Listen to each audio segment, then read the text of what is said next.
जो आज की वीडियो में बेटा हम क्या करेंगे, हम ना इक्वेशंस बनाना सीखेंगे बेटा। ठीक है, आज हम चैप्टर 3 का हमने इंट्रोडक्शन पार्ट में 3.2 एक्सरसाइज के कुछ क्वेश्चंस कर लिए थे। आज हम क्या करेंगे बेटा, आज हम कुछ क्वेश्चंस करेंगे,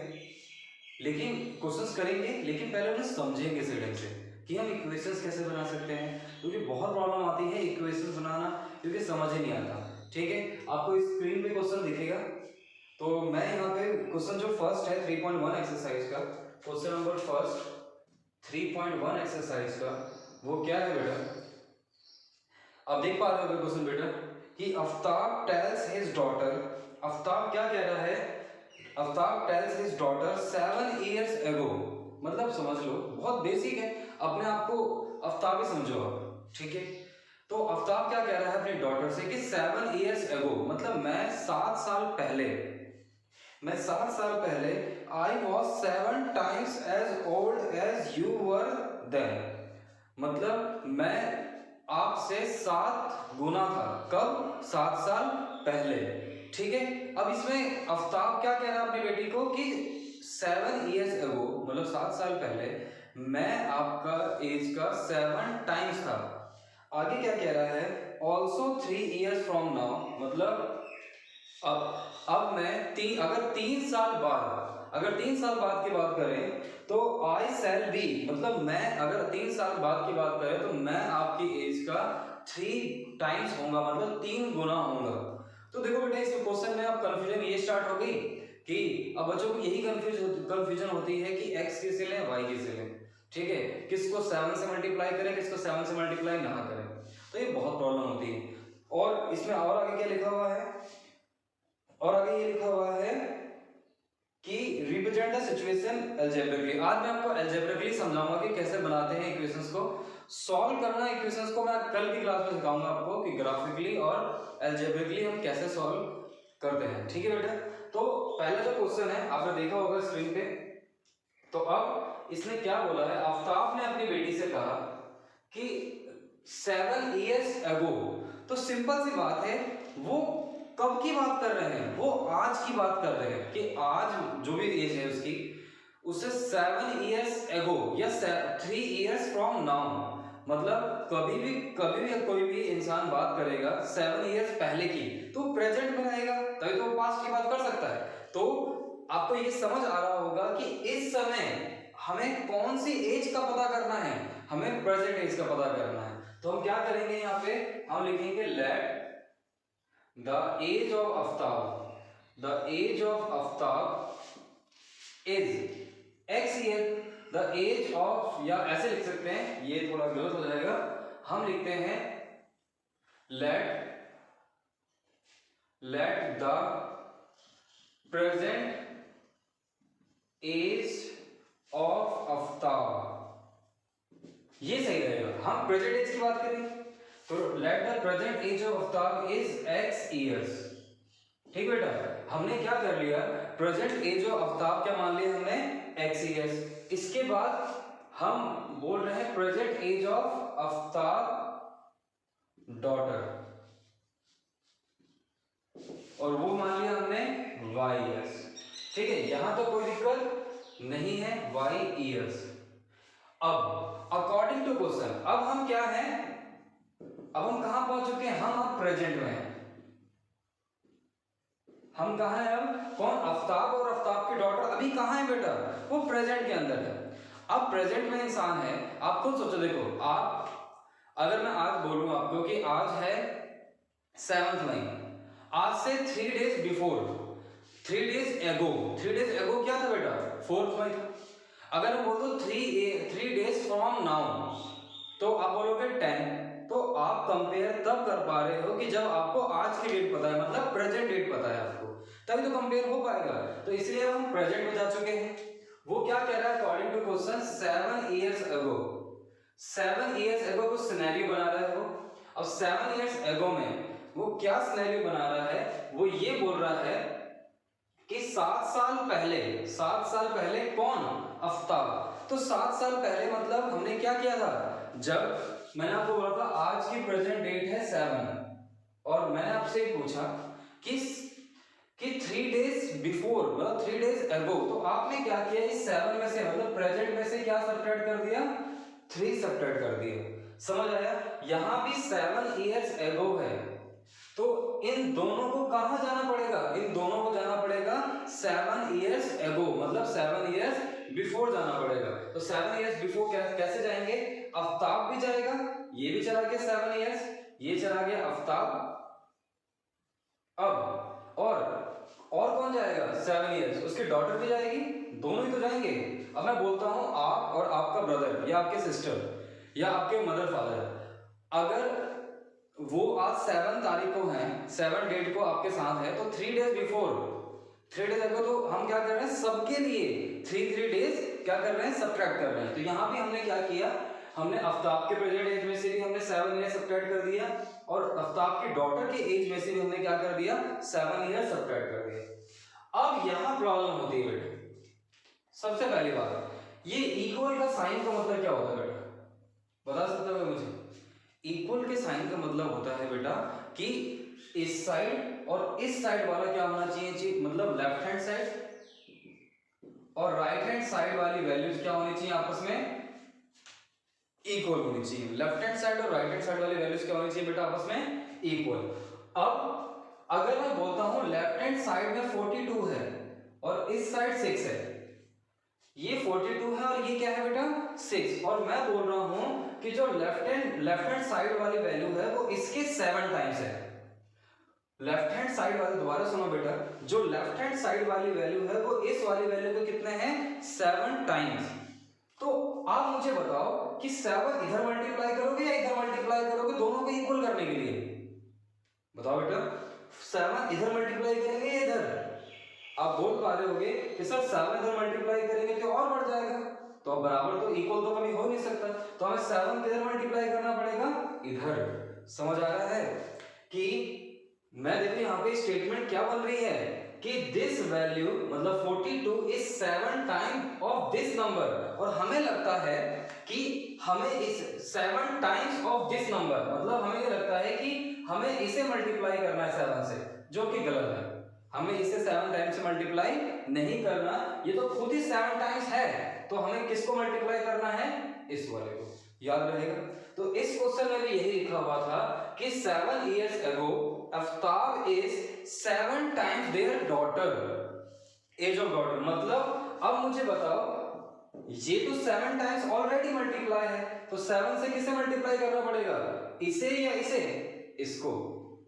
समझ आया? इसको मल्टीप्लाई करना पड़ेगा, मतलब ये 42 था, ये 6 था, तो इसे किससे मल्टीप्लाई करना था 7 से। होपफुली आप ये समझ गए होंगे, बहुत आसान सी चीज है। और इसी में जो भी ये एज वाली प्रॉब्लम्स होती हैं, इसमें बच्चे most of the time problem में आते ही आते हैं, क्योंकि उन्हें ये समझ ही नहीं आता है। उन्हें बहुत कि 7 से इसे मल्टीप्लाई करना है, इसे मल्टीप्लाई करना है, वो करते ही नहीं है मल्टीप्लाई। जाओ, ठीक है, तो ऐसा नहीं करना है आपको।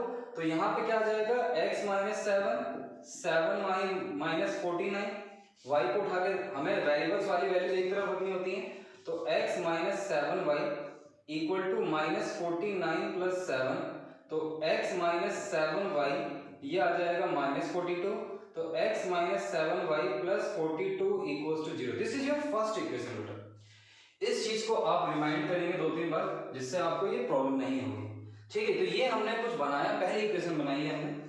सेकंड इक्वेशन बनाते हैं यहाँ पे कि according to question case second लिख सकते हैं, यहाँ पे लिख सकते हो केस फर्स्ट, आपकी मर्जी, आप किसी तरीके से भी करें। यहाँ पे केस सेकंड क्या कह रहा है वो, 3 years आफ्टर, मतलब फ्रॉम 3 years नाउ, मतलब आज से 3 साल बाद, तो 3 years फ्रॉम नाउ। तो बेटा देखो 3 years फ्रॉम नाउ मतलब आज से 3 साल बाद, तो हमारे पास देखो वर्डिंग क्या आ रही है, आज से 3 साल बाद। तो आज से 3 साल बाद का मतलब क्या है कि ये दोनों एज क्या है, प्रेजेंट है, तो इन्हीं से 3 years फ्रॉम नाउ। तो हम क्या करेंगे, आफ्ताब के फादर की एज में भी 3 years ऐड करेंगे और आफ्ताब की डॉटर की एज में भी 3 years हम ऐड करेंगे। समझ आया? कोई प्रॉब्लम नहीं है आपको। इसके बाद अब वही आगे मल्टीप्लाई, वो क्या कह रहा है कि I shall be 3 times from your age, मतलब मैं आपकी एज का 3 टाइम्स हो जाऊंगा। तो मतलब ये 3 टाइम्स है, तो किसको 3 से मल्टीप्लाई करना है? इसको। वेरी गुड, आपको ये समझ आ गया होगा कि हमें अब मल्टीप्लाई करने में कोई प्रॉब्लम नहीं होगी आप लोगों को।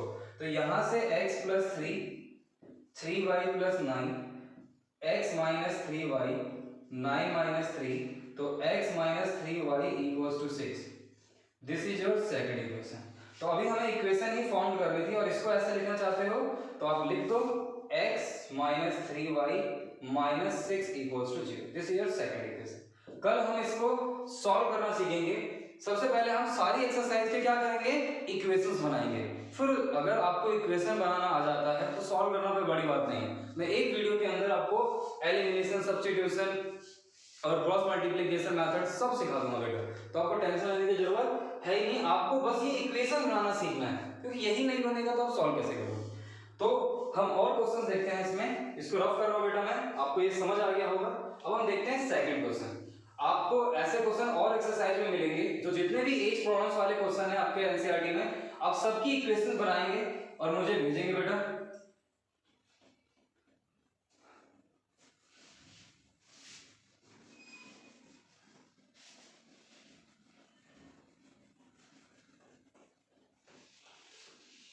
तो देखो बेटा, नेक्स्ट क्वेश्चन जो है इसके अंदर आपको दिखेगा बोर्ड के ऊपर क्या लिखा हुआ है। The coach of a cricket team buys 3 bats and 6 ball for ₹3900। Later she buys another bat and 2 more balls of the same kind for 1300। represent the situation algebraically and graphically। हमारी equation बनाना सीखना है बेटा। देखो इसकी situation भी समझते हैं बेटा। जैसे कि आप जाते हो एक स्टेशनरी शॉप पे जा रहे हो बेटा, ठीक है, आप गए स्टेशनरी शॉप पे, आपको लेना है 3 बुक्स और 4 नोटबुक्स, ठीक है, आपको ये लेना है। आप जा रहे हो और आपकी सिस्टर जा रही है, ठीक है, ऐसे कहते हैं अमन जा रहा है और लता जा रही है। अमन और लता, ठीक है, अमन को लेना है 3 बुक्स 4 नोटबुक्स और लता को लेना है 5 बुक्स एंड 6 नोटबुक्स, ठीक है। अब अमन और लता ये दोनों गए स्टेशनरी शॉप में, क्या अब वो क्या करेंगे, इनके पास भी कुछ ना कुछ पैसे हैं, इसके पास भी कुछ ना कुछ रुपीस है, इसके पास भी कुछ ना कुछ रुपीस हैं, ठीक है, दोनों भाई बहन ही हैं। तो अब क्या हो गया, ये दोनों गए स्टेशनरी शॉप में। अमन ने बोला कि मुझे 3 बुक्स और 4 नोटबुक्स चाहिए, 3 बुक्स और 4 नोटबुक्स चाहिए, और लता ने कहा मुझे 5 बुक्स और 6 नोटबुक्स चाहिए, ठीक है, समझ आ गई बात। अब अमन के पास जो पैसे थे वो थे 1200 रुपीज, ठीक है, और जो लता के पास थे वो थे 2100 रुपीज। ये रुपीस में थे, इतने रुपीस थे। तो ये गए और इन्होंने क्या, अमन ने 3 बुक्स और 4 नोटबुक्स खरीदी, तो उसका कॉस्ट, इसके पास पैसे ज्यादा थे लेकिन मान लेते हैं कि कॉस्ट जो आया किसका, 3 बुक्स और 4 नोटबुक्स का वो आया 1200, और 5 बुक्स और 6 नोटबुक्स का जो कॉस्ट आया वो आया 2100। इन्होंने दोनों ने पैसे दिए और ये बुक लेके आ गए। तो बेटा क्या ये पॉसिबल है? तो बोलोगे सर बिल्कुल पॉसिबल। उसने 3 बुक्स ली और 4 नोटबुक्स ली, 1200 रुपीज दी और आ गया, और लता ने 5 बुक्स और 6 नोटबुक्स ली और 2100 रुपीज दिया और आ गया। लेकिन इसमें हमें कहीं भी ये पता चला कि एक बुक और एक नोटबुक का प्राइस क्या था? हमें पता ही नहीं कि नोटबुक और बुक का प्राइस क्या था। तो इससे हम क्या कह सकते हैं कि हमें तो फाइंड आउट करना पड़ेगा, क्योंकि इन दोनों ने शॉपकीपर से पूछा ही नहीं कि नोटबुक और बुक का प्राइस क्या था। तो इसमें अब हमें, अब ये तो ले आया, ये दोनों तो लेके आ गए, तो हमें तो पता ही नहीं है, तो हम क्या करेंगे, अब हम ना एज्यूम करेंगे। अब आप देखो, जैसे आप बाजार में जाते हो, जैसे आपको सामान ये आ गया, आप खुद देख लो, आप अब क्या करोगे, यहाँ पे आप देखोगे 1200 है 2100 है, हो सकता है बुक 120 की हो, ऐसा एज्यूम करने लगोगे, मानने लगोगे। नोटबुक हो सकता है 30 रुपीज की होगी, तो ऐसा कुछ एज्यूम करना स्टार्ट कर दोगे, आप करोगे बिल्कुल। बिल्कुल करोगे। तो हम यहाँ पे क्या करते हैं, हम यहाँ पे 120 30 कुछ भी आ सकता है, तो हम क्या करते हैं यहाँ पे हम लेट करेंगे, हम करेंगे let the price of one book is X rupees और price of one notebook is Y rupees. समझ आ रहा है बेटा? क्योंकि हम यहाँ पे कुछ अज्यूम नहीं कर सकते, हम यहाँ पे 20 30 क्या माने, बहुत टाइम लगेगा, तो हम इसलिए एक्स वाई इसी चीज को सिंप्लीफाई करने के लिए एक्स और वाई आया। ठीक है, अब according to question for Aman case में अब एक बुक का प्राइस एक्स रुपीज है, तो 3 बुक का प्राइस कितना होगा। अब ये मत बोलना बेटा 3 प्लस एक्स, कई बच्चे ये बोलते हैं कि सर 3 प्लस एक्स आएगा, और मैं बहुत खुश हो जाता हूँ बच्चों को देख के, और मुझे लगता है कि वो इस धरती पे अर्थ पे गलत आ गया है, वो दूसरे प्लेनेट का है और वो गलत फंस गया है यहाँ पे। मुझे बहुत ही अच्छा लगता है वो बच्चा कि मैं मंगल ग्रह के बच्चों से डायरेक्ट मिल पा रहा हूँ। तो आप ऐसा आंसर नहीं देंगे, अगर आप दे भी रहे हैं, अब जो मंगल ग्रह वाले बच्चे हैं उनके दिमाग में ये डाउट आ रहा हो कि हम तो मंगल ग्रह के नहीं है सर, आप ही मंगल ग्रह के हो, क्योंकि आप बोल रहे हो 3x, मैं बोल रहा था 3x, तो 3x क्यों होगा। फॉर एग्जाम्पल एक बुक का कॉस्ट जो है वो है 3 रुपीज, बहुत सस्ती नहीं हो सकती, 120 रुपीज।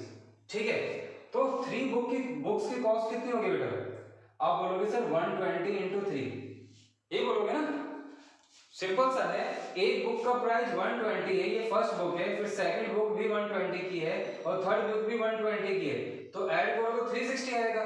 और अगर गलती से भी यहाँ पे मंगल ग्रह वाले स्टूडेंट ने अगर 3 ऐड कर दिया तो 123, ऐसा वही कर सकता है कि 120 की 1 बुक और 123 की 3 बुक।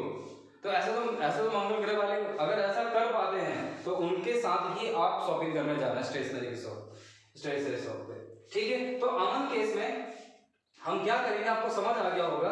अब जो इक्वेशन बनेगी वो क्या बनेगी, 3x प्लस 4y और टोटल कॉस्ट कितना है 1200, ये होगी इक्वेशन फर्स्ट। ये था अमन का केस। इसके बाद अगर मैं लता का केस देखूं तो यहाँ पे आ जाएगा 5x प्लस 6y और इक्वल्स टू 2100। तो आपको ये इजीली समझ आ गया होगा क्वेश्चन कि क्यों हमने 3x प्लस 4y, क्यों x और y ऐड किया हमने। बच्चों को समझ ही नहीं आता कि x और y ऐड क्यों करना है, क्योंकि यहाँ पे हमें वैल्यू अज्यूम करनी थी कि बुक्स इतने का होगा और नोटबुक इतने रुपीस का होगा, इसलिए हमने x और y ऐड कर लिया। तो आपको ये समझ आया होगा। तो अब हम देखते हैं क्वेश्चन नंबर 2 जो कुछ इसी तरीके से है। अब वो आपको इतने अच्छे ढंग से समझ आएगा कि जैसे कि सब कुछ आ गया समझ आप लोगों को। ठीक है, तो देखते हैं बेटा क्वेश्चन नंबर 2। आपको ये क्वेश्चन दिखेगा आपको स्क्रीन पे, तो स्क्रीन पे आप क्वेश्चन को देखें।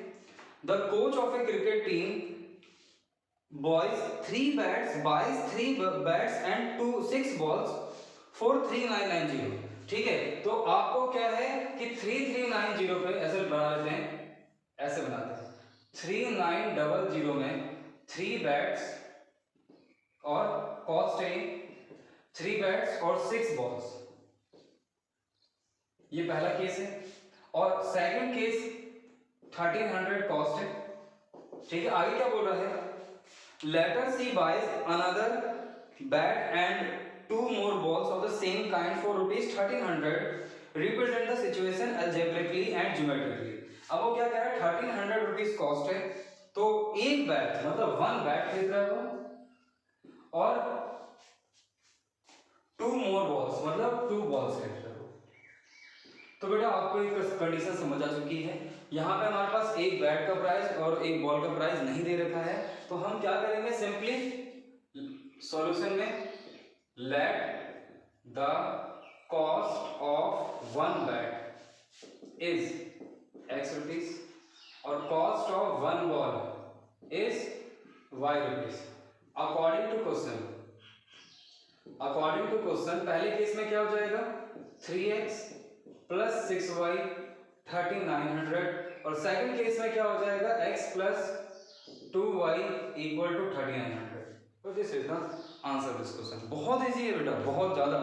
इसका अगर हम नेक्स्ट क्वेश्चन देखें तो ये आपका कॉस्ट ऑफ एप्पल और बनाना वाला क्वेश्चन है बेटा। तो ये आप खुद ट्राई करके देख सकते हो, आप इजीली कर पाओगे। मैं आपको आज सिर्फ इक्वेशंस जो हैं उनको सॉल्व करना सिखाऊंगा बेटा, सॉरी इक्वेशंस बनाना सिखाऊंगा, सॉल्व करना आज नहीं सिखाऊंगा मैं। अब देखते हैं आगे एक्सरसाइज में।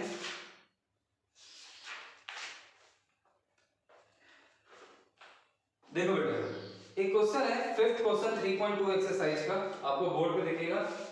Fifth question from 3.2 exercise. Half the perimeter of rectangular garden, half the perimeter of rectangular garden whose length is 4 meter more than the its width is 36 meter. Find the dimension of the garden. मजाक question है बेटा, आपको देखो बड़ा आसानी से समझ आ जाएगा। देखो एक रेक्टेंगुलर गार्डन है, ये है रेक्टेंगुलर गार्डन, ठीक है बेटा। इस रेक्टेंगुलर गार्डन के अंदर, अब रेक्टेंगुलर गार्डन है तो इसकी लेंथ होगी और ब्रेथ होगी। अब x और y l b आपकी जो श्रद्धा है, आपको जो मानना है मान सकते हो, मैं मना नहीं करूंगा बेटा, ठीक है। लेंथ क्या है x और ब्रेथ क्या है y। तो यहां पे हम क्या करेंगे, let the length of the rectangular garden, ठीक है बेटा। वो आ जाएगा x मीटर दे रखा है, वो दे रखा है x मीटर, ठीक है। और breadth of the rectangular garden,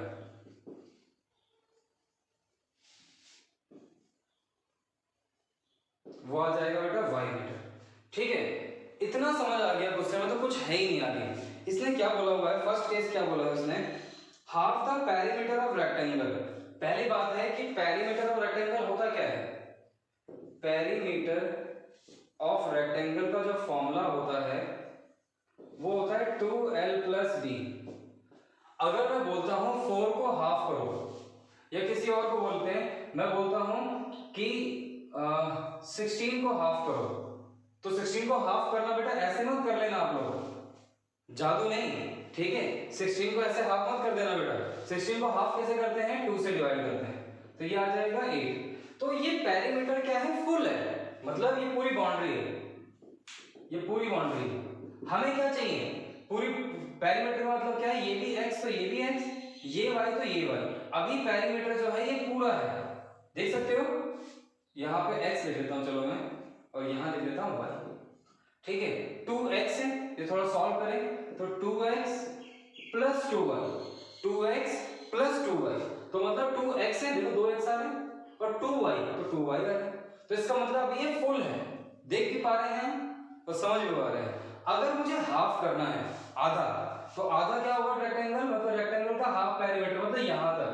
तो हाफ पेरीमीटर ऑफ रेक्टेंगल का फॉर्मूला जो बता पाएगा वो इसी अर्थ का है। आज आपको पता चलेगा कि अब अर्थ के स्टूडेंट है, तो कौन कौन बता पा रहा है बेटा, आप बता पा रहे हो कि ये x और ये y ही सेमी पेरीमीटर है, मतलब हाफ पेरीमीटर। अगर आप एक बार में बता दिया आपने, तो समझ लो बेटा आप अर्थ के हैं, तो खुश हो जाए बेटा, आज आपने प्रूव भी कर दिया। तो हाफ पेरीमीटर ऑफ रेक्टेंगल क्या आएगा बेटा, x प्लस वाई, ठीक है। और ये किसके इक्वल दे रखा है, ये दे रखा है 36 मीटर के अंदर के इक्वल। तो हमारे पास पहली इक्वेशन बन गई x plus y 36। This is your first equation. समझ आ रहा होगा यहां तक। इसका बोल रहा है, इसने बोला है whose length is, मतलब इस रेक्टेंगल की जो लेंथ है वो ब्रेथ से 4 मीटर ज्यादा है, वो ब्रेथ से कितनी है, 4 मीटर ज्यादा।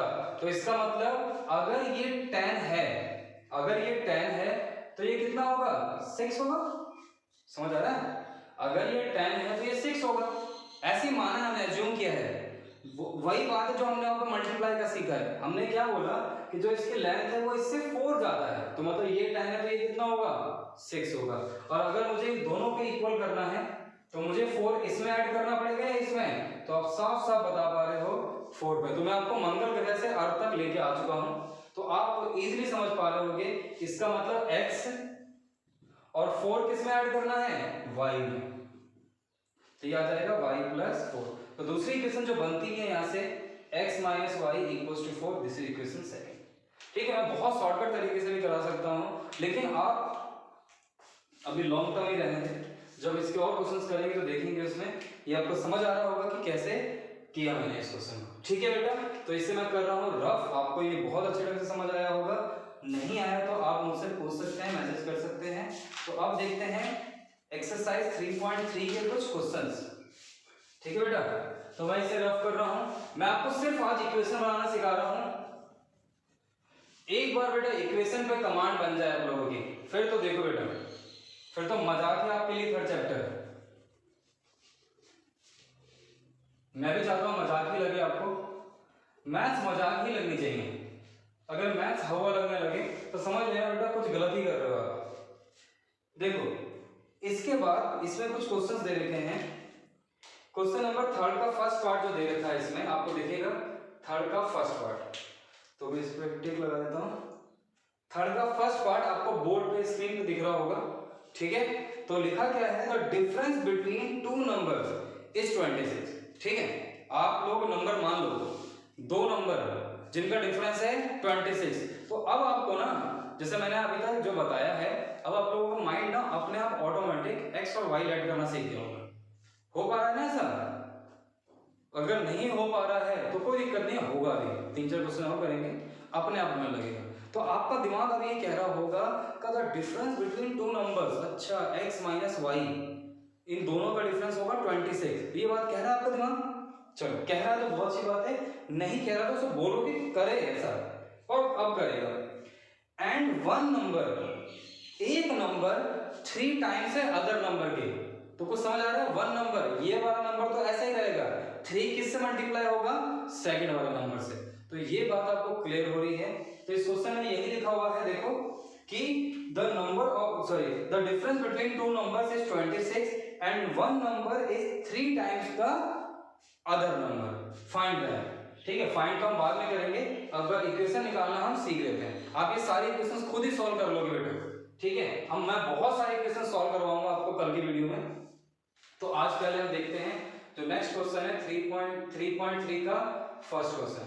अब यहाँ पे आपको क्या करना पड़ेगा, let the first number be x, second number be y। इसको आप एक तरीके से और कर सकते हो कि फर्स्ट नंबर को आपने x ले लिया, दूसरे नंबर को आपने 26 प्लस x ले लिया। ठीक है, वो भी कर सकते हो, लेकिन हम यहाँ पे 2 वेरिएबल है तो हम अकॉर्डिंग टू एनसीईआरटी ही चल रहे हैं बेटा यहाँ पे। तो let the first number be x। जब एग्जाम नियर आएंगे तो मैं आपको हर तरीका कराऊंगा, हर क्वेश्चन को 2 तरीके करा दूंगा, जिससे आपको टेंशन ना हो। Let the first number be x, second number be y। अभी हम सीख रहे हैं, तो याद रखना जब सीखो ना तो उस पर ट्रिक नहीं सीखना चाहिए। बहुत बच्चे क्या करते हैं, ट्रिक के पीछे पड़ जाते हैं, तो अपना बेसिक ही नहीं बना पाएंगे। तो पहले बेसिक सीखो। अकॉर्डिंग टू क्वेश्चन आपको क्या बोला है पहली लाइन पे, the difference between two numbers is x minus 26। तो यहाँ पर हम क्या लिखेंगे, x minus y equal to 26। ये हो गया फर्स्ट। इसका सेकंड केस क्या कह रहा है वो, कि one number is 3 times the other number, मतलब ये 3 से मल्टीप्लाई तो पहले से ही है, तो किसे करना है मल्टीप्लाई, इसको। तो ये इक्वेशन होगी फर्स्ट और ये होगी इक्वेशन सेकंड। तो ये बहुत आसान क्वेश्चन था बेटा, आपको समझ आया होगा। ठीक है, इसके बाद नेक्स्ट क्वेश्चन जो इसमें दे रखा है, क्वेश्चन नंबर 3 का सेकंड पार्ट, इसमें क्या बोला हुआ है, देखो बेटा 3 का सेकंड पार्ट। तो आपको क्वेश्चन दिखेगा बेटा स्क्रीन पे। तो क्या कह रहा है question, the larger of a 2 supplementary angles exceed the smaller by 18 degrees, find them. सबसे पहले बात करते हैं, 2 तरीके के एंगल आपने पढ़ा होगा, कॉम्प्लीमेंट्री एंगल और सप्लीमेंट्री एंगल। सप्लीमेंट्री एंगल का मतलब क्या होता है, वो 2 एंगल जिनका सम क्या हो 180 डिग्री, और कॉम्प्लीमेंट्री एंगल क्या होता है जिनमें 2 एंगल का सम कितना हो 90 डिग्री। अभी हम 2 एंगल की बात कर रहे हैं, और भी हो सकते हैं, थ्री एंगल का सम भी अगर 180 डिग्री है तो they are also supplementary. Supplementary का मतलब जितने भी एंगल्स हैं उनका सम 180 डिग्री होना चाहिए, तो उसका मतलब सप्लीमेंट्री है बेटा, ठीक है, क्योंकि वो स्ट्रेट लाइन फॉर्म करते हैं।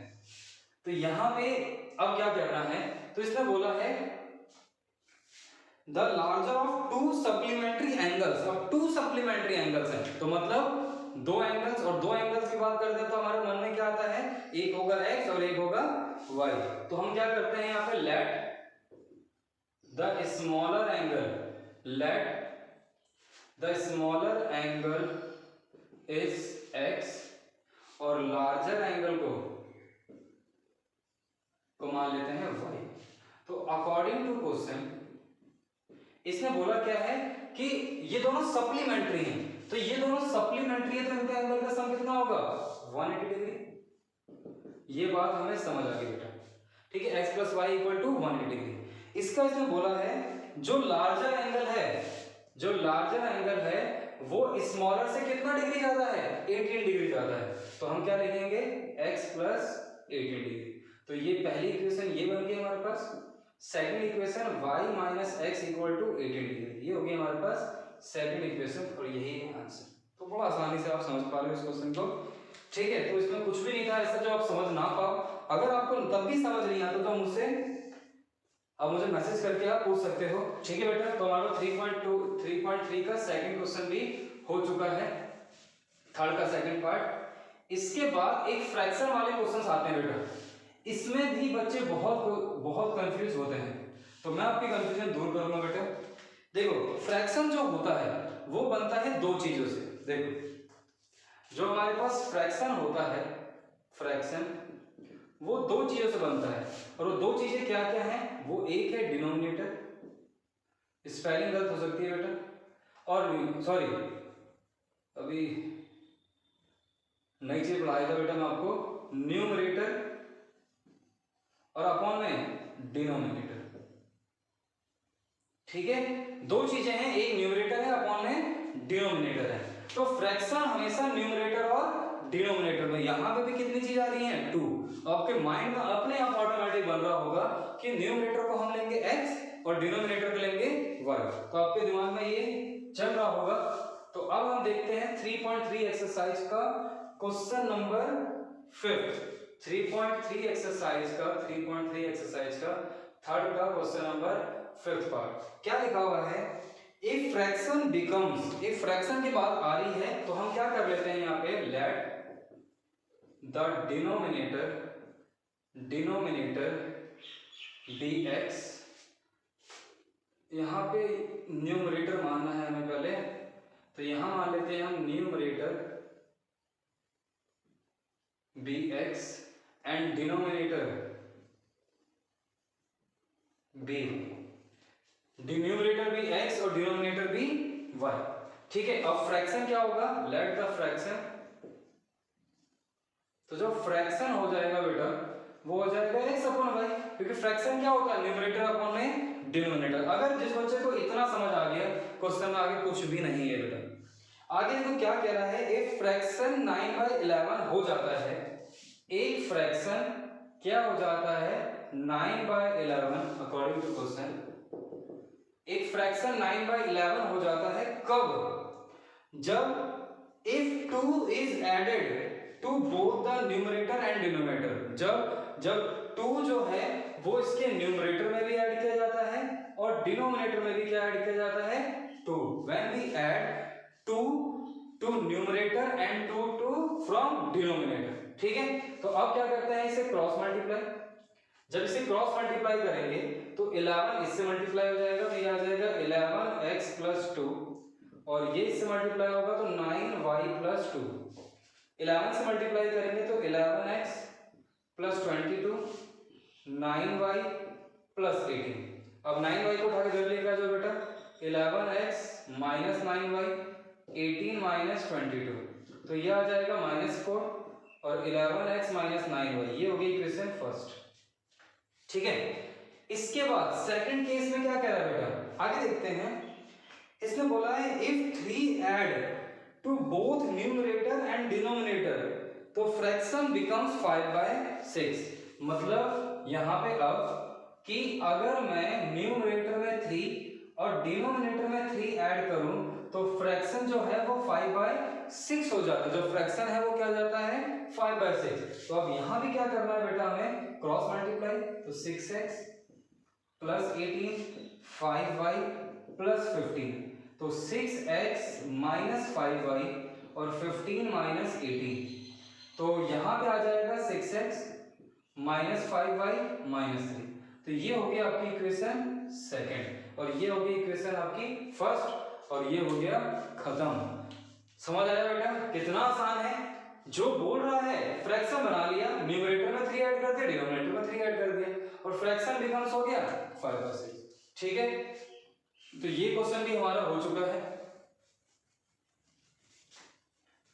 तो इस टाइप के क्वेश्चंस हमारे अब फ्रैक्शन के जितने भी होंगे आपके एक्सरसाइज के अंदर सारे करोगे बेटा। ठीक है, 3.6 एक्सरसाइज में अभी नहीं कराऊंगा आपको, उसका आज बेसिक नहीं बताऊंगा इक्वेशन बनाना, क्योंकि वो अलग ही है, एक साथ आप नहीं सीख पाओगे उसे। तो आज हम पढ़ते हैं, देखो अब हम क्या पढ़ते हैं बेटा, तो मुझे कल की वीडियो में थोड़ा सा पार्ट में मुझे 3.6 की इक्वेशन भी बतानी पड़ेगी। ठीक है, और देखते हैं अब आपको बेटा पता है जो डिजिट्स होती हैं, आपको ये पता होना चाहिए जो डिजिट्स होती हैं वो होती हैं 0 से लेकर 0 1 2 3 4 5 6 7 8 9 यहां तक आपकी होती है डिजिट्स। और इन डिजिट से ही बने होते हैं क्या चीज, नंबर्स। क्या बने होते हैं बेटा, नंबर्स। ठीक है, आप पढ़ते हैं ना यूनिट डिजिट, 10 डिजिट, 100 डिजिट, मतलब ये सारे डिजिट से ही बने होते हैं। तो आज हम सीखते हैं फॉर्मेशन ऑफ नंबर्स। तो हम क्या पढ़ेंगे पहले, फॉर्मेशन ऑफ नंबर्स। तो बहुत आसान है, हमें सिर्फ 2 डिजिट तक की बात करनी है, 3 डिजिट वाली बात अभी नहीं करनी है। ठीक है, तो देखो अब 2 डिजिट नंबर आप मुझे बता सकते हो बेटा कि 2 डिजिट नंबर जो है वो कहां से स्टार्ट होता है। कोई जीरो ना बोल दे बेटा, जीरो नहीं, क्या बोल रहे हो आप लोग, 10। वेरी गुड, अब 10 बोल रहे हो, बहुत अच्छी बात है बेटा। तो क्या 10 जो है वो हमारा नंबर है, बिल्कुल नंबर है, तो डिजिट्स तो यहीं तक है, तो ये नंबर ही है। अब ये जो नंबर है, अब इस 11 ले लेते हैं, फिर मैं 10 समझाता हूँ आपको, 11 ज्यादा समझ आएगा आपको। अब ये नंबर है, तो हम छोटी क्लास में पढ़ते थे ऐसे कि 10 डिजिट, यूनिट डिजिट या 1 डिजिट, जिसने ही पढ़ा होगा। अगर मैं बोलता था कि 11 लिखो तो आप 1 यहां लिखते थे और यहां 1 लिखते थे, ऐसे लिखते थे, ये जो था 11। अब थोड़ा ध्यान से समझो बेटा, ये जो 11 बना है, आप 11 को बोलोगे 1 प्लस 10। मैं यहाँ पर डिजिट अलग कर रहा हूँ, आप ये मत सोचना कि यहाँ पर 2 और 9 क्यों नहीं लिखा सर आपने। हमें क्या करना है, टेंस डिजिट, टेंस का मतलब होता है 10 का मल्टीपल। ठीक है, अब टेंस का मतलब ये टेंस हो गया और ये हो गया यूनिट डिजिट। ठीक है, अब ये जो 10 है ये तो रिप्रेजेंट कर रहा है टेंस को। अब टेंस डिजिट, अब यहाँ पे जो 10 को मैं कितने से मल्टीप्लाई करूँ कि दोबारा 10 ही आ जाए, तो आप बोल रहे होगे 1। ठीक है, तो थोड़ा और भी नंबर लेते हैं, जैसे 92 लेते हैं, ये ज्यादा समझ आएगा आपको। अब जो 92 है, हमने क्या बोला, हम लिख सकते हैं 10 प्लस 2, ये टेंस हो गया, यूनिट हो गया। अब टेंस डिजिट, मुझे बता सकते हो टेंस डिजिट क्या है, 9 है। टेंस डिजिट क्या है, 9 है। टेंस डिजिट 9 क्यों है, क्योंकि 9 को 10 से मल्टीप्लाई करेंगे तो 90 आएगा और 90 को 2 में ऐड करोगे तो 92 आएगा। समझ आ रहा है, टेंस डिजिट। चलो हम एक बार 3 डिजिट का देख लेते हैं। अगर समझ लो मुझे 1 या 3 2 3 बनाना है, तो आप लिखोगे पहले यूनिट डिजिट प्लस फिर टेंस डिजिट, टेंस प्लेस और फिर 100 प्लेस। आपको पता है ये टेंस है, डिजिट क्या है 2, ये 100 है, डिजिट क्या है 3, तो 100 3 जा 320 और 3 तो 323। तो आपको समझ आ पा रहा है डिजिट अलग चीज होती हैं और टेंस प्लेस अलग चीज होता है। ठीक है, अगर मैं बोलता हूं, अगर मैं इस वाले क्वेश्चन में आपसे बोलूं कि ad unit and tens digit, unit and tens digit, digit बात कर रहा हूं, तो आप क्या ऐड करोगे। कोई बच्चा जो ये तो नहीं कह रहा कि सर ये तो 90 डिजिट हो गया और ये 2 हो गया, तो 92 आ जाएगा, ये गलत है। मैंने आपको बोला है टेंस और यूनिट डिजिट। तो डिजिट क्या है मैंने आपको वही बताया, ये तो प्लेस को रिप्रेजेंट करता है। डिजिट क्या होते हैं 0 से लेकर 9 तक। तो क्या 90 डिजिट हो सकता है कभी, सोचो, नहीं। तो क्या लिखेंगे 9 + 2, ये आ जाएगा 11।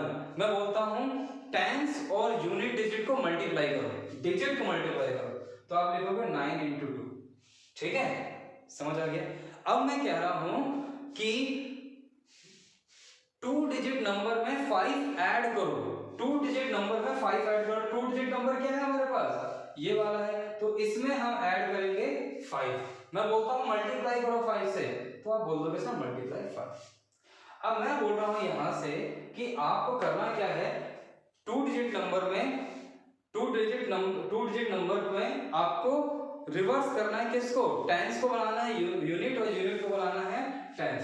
तो आप अगर रिवर्स करोगे डिजिट को, तो क्या आएगा 10 × 2 और 9, तो ये आ जाएगा 29। अब ये जो आया, अब यहां देखो, इसको इधर और इसको इधर, तो 29। ये मुश्किल लग रहा होगा, ये तो मजाक लग रहा होगा, तो आप समझ पा रहे हो कुछ बेटर बेसिक को, जो मैं समझाना चाहता हूं आपको। 2 डिजिट